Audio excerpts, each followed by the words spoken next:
is, what are some of the policy changes you'd make to get Social Security and Medicare under control so that we can balance the budget? So we'll unveil, as part of this truth-telling process, laid out the tax policy that will create a dynamic boost of investment and job creating that will, when you add all the economic benefits to that, and you deal with regulatory reform, embracing the energy revolution, and you're going to grow at a faster rate. You can't solve the entitlement problems of our country without high growth. It's impossible. But you can't solve it by high growth alone. That's also impossible. There has to be a way where we forge consensus to deal with the realities that this contingent liability, if you just take all of the out-year costs of Medicare, Medicaid, the unfunded portion of Social Security, which is actually the smallest part of this, Obamacare, the four big so-called entitlement problems or challenges, it's $50 trillion. Some people say even more, of unfunded liabilities. So growing the economy has to be part of that because you need the money to fund that.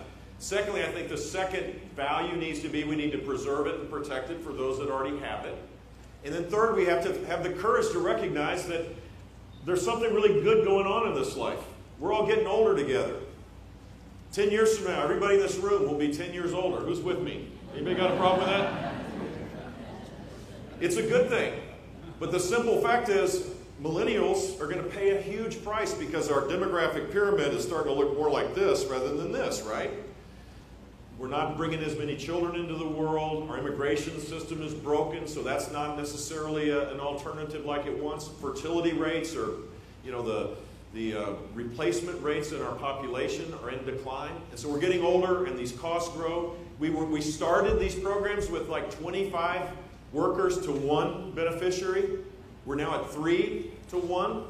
And within 15 years, we'll be 2 to 1.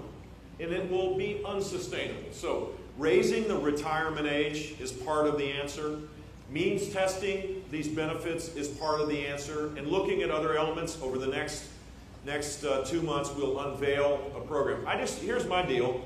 I think you have to say what you're going to do. You can't have a secret plan about this.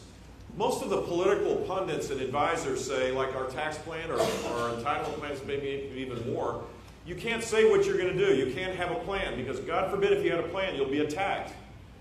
Or are you happy with the system we have where no one says anything meaningful? Where everybody just plays like they're serious but really doesn't expect to do anything? They file an amendment in Washington, D.C. and they call it success. I mean, literally talk in a language that no one understands. Or do you want someone that says, this is what I'm going to do. I'm going to fight as hard as I can for these ideas because this is the path that leads to fiscal responsibility. So high growth is part of it, and then reforming the entitlement programs. And I'd add another part of this. We spend way too much on too many things. We've allowed our federal government to be the end-all and be-all for way too much stuff. We should shift power back to the states.